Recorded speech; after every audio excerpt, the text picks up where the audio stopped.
So you've been playing Teamfight Tactics for a couple weeks now, and you've been having a lot of fun with the game, but there's been one major problem that you just cannot escape, and that's that you suck at it. And that's okay, because the game is brand new and people are still figuring out what strategies work best. But today, I'm gonna give you 7 tips that will instantly improve your game and help you win more matches. These are 7 solid tips from the auto battler genre that you can apply right after you watch this video that will help you get into the top 3 every single time. And if you're just starting out, I did a video covering every single unit in Teamfight Tactics in detail, and you can find that link in the description below. And if you're here for the first time, I would say I love you, but I feel like it's a little bit too soon. No, seriously, you'll get a sense for my content really quickly. I've been loving this game and I want to make as many guides for this as possible. So let's jump right into the list. Tip number 1 to instantly improve at Teamfight Tactics and make your way into the top 3 every time is to pay very close attention to your income. In Teamfight Tactics, for every 10 gold you have, you will earn an additional bonus income as interest. You also get bonus gold for win streaks and loss streaks and for winning the round. There's some mechanics like the pirate bonus that will give you more gold as well, but the key thing in auto battlers is being able to pay attention to your income and economy. If you're filling your bench up every single round and not getting high amounts of gold, you will fall out late game and will not be able to keep your levels high. This happens a lot with new players where they try to build a synergy too early on in the game. They don't leave themselves open to spend lots of gold to get to the right build towards the end, and then they end up a level or 2 behind their opponents, and those extra units can be the difference between winning the game and not. The general rule of thumb is to look for synergies and level units up in the beginning without focusing on the synergy and then trying to hold on to the rest of the gold that you get. If you're close to a 10 divisible amount of gold, 10, 20, 30, 40, and 50, you want to hold on to that or even sell a unit to make sure that you're gaining lots of gold throughout the game. If you're about to lose, you can spend all your gold, but oftentimes maybe losing a round or shifting your unit style around to make sure you keep your gold can make a huge difference. So while you're playing, look down at your gold often. See if you're spending too much or not. See if you're the same level as the people around you, because if you start to fall behind, sometimes that cannot be recovered. The second tip to instantly improve your game in Teamfight Tactics is to focus on valuable units early on in the game rather than composition or synergy. This tip is actually more specific to Teamfight Tactics than other auto battlers because you take an enormous amount of damage every time you lose a round in TFT, and sometimes can lose in the middle of the game without being able to build your composition. Early on, tier 2 is king, so if you find any unit that's of any worth, even if it doesn't fit into a composition or give you any kind of compositional bonus, it is better to level that to tier 2 and put it out so that you win the round. In fact, this is so crucial that you can actually ignore all comps and only buy 1 cost units until you get to tier 2 or tier 3 and usually end up in the top 4. That's how much the levels matter on the units. So when you're playing the early game, just look for ways that you can actually level your units up. I see so many players stick to tier 1 units that they think are going to work well, or they try to go for 3 sorcerers or 3 blade masters and they're all tier 1. The tier 1 units are not that effective, and you want to try and level your units as best that you can. Also pay attention to units that are currently very powerful in the meta. Nidalee, Lulu, Darius, Garen, Vayne. These kind of units are very common in the early stages of the game, and if you get them to tier 2 or tier 3, regardless of what you're running, they can carry you to a mid-game state where then you're available to build your own composition and look for the late game. Sometimes the game just gives you the same unit over and over, and even if it doesn't fit into your build, if you have enough economy going, it is usually a good idea just to pick that unit up, level it, and see if it turns into something in the later stages of the game. The third tip to becoming a boss at Teamfight Tactics is to build your composition around items. You heard me right, items.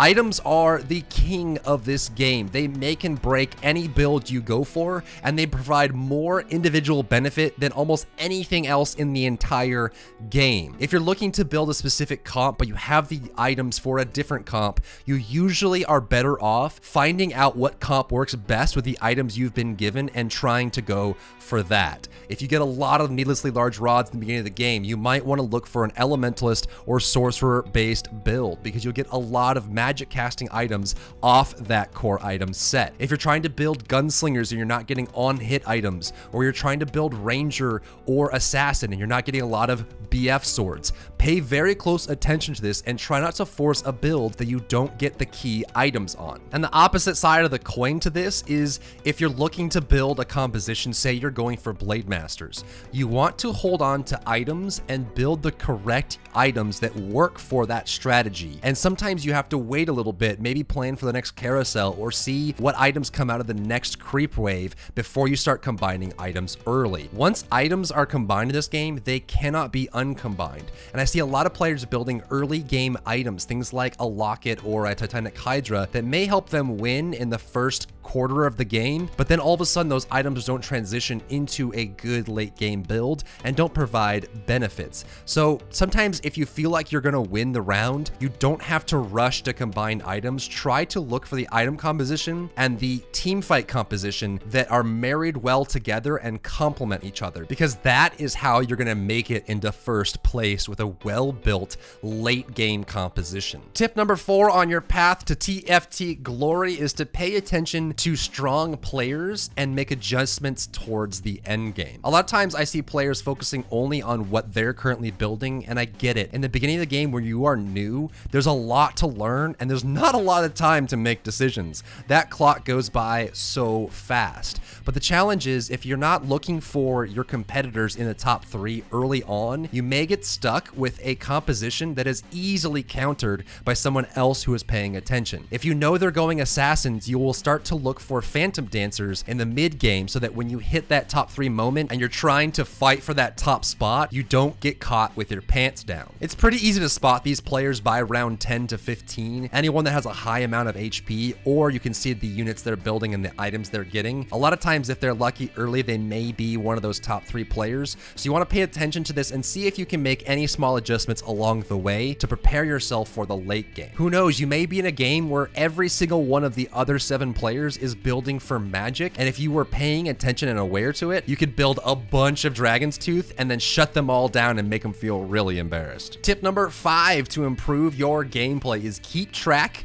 of trends in your roles. The role system in TFT can sometimes be like a shy girl. She's trying to send you subtle hints that she likes you, but if you're not paying close attention to these, you're gonna miss them all. If the game is trying to repeatedly give you similar units, if you're seeing a lot of assassins show up, maybe Katarina keeps appearing on every single role, pay close attention to this because it means that the pool for that unit is pretty open. Maybe no one else is picking Katarina, or maybe the synergy available to you is right there in front of you, and if you derailed a little bit from the composition you're currently building, you may open yourself up to an easy tier 3 right off the bat. So pay close attention to units that appear frequently in your roles every single round, and you may be able to make adjustments in the mid game to counteract anything that's affecting your current composition. I see a lot of players picking their composition very early on in the game and then sticking to it without thinking through the options that they have in front of them. But you're not going to be like this, are you? You are a cool top tier TFT player, and you know to pay attention to those signals the shy girl's sending you. And that leads perfectly into tip number 6, which is look for unit scarcity once you think you have your build. It's pretty easy to do this. If you're looking for a Nidalee 3 because you're looking to build shapeshifters, take a moment and scan everyone else's board and see how many Nidalees you see. Every unit in the game has a maximum amount that can appear in the match. And so if a lot of other players are stealing that stock away from you, you will not be able to finish the build you're going for. To the same coin, you want to see if anyone else is trying to go for the build that you're focusing on, or maybe they're even further along than you. So in the same example, when you're building the Nidalees or the Shyvanas or the Elises, because you're looking to get the shapeshifter combination, if you scan the other boards and see that maybe 1, 2, or even 3 other people are going shapeshifters, you have to think to yourself that there's not going to be a lot of those units available in the pool. And sometimes if you're not paying attention to this, you may get to mid or late game and realize I've been trying to go shapeshifters all game long, but I'm not getting any in my rolls. And this is why someone else is taking them away from the draw pool. So pay close attention to this, scan the other boards, and make sure that the path you are going isn't something that's highly contentious and you're going to struggle to find the units that you need. And for tip number 7, when all else has failed, you have to learn to give up on strategies that aren't coming together. When you're using the first 6 tips, you get to mid-game, you're in 6th place, you're losing HP, and you realize you've been trying to go gunslinger the entire time, but so is everybody else.